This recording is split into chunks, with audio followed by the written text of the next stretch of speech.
daming kakao.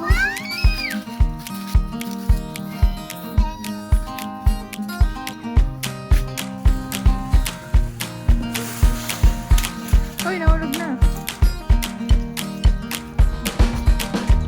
Ito po yung puno ng kakao, kung saan yung kakao bean, kakao pod, ganyan ang tawag. So, nangunguha lang.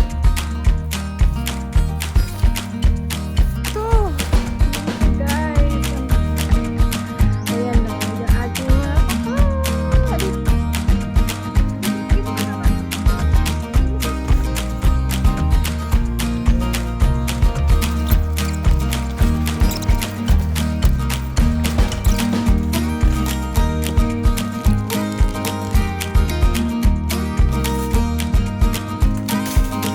Dito sa puno na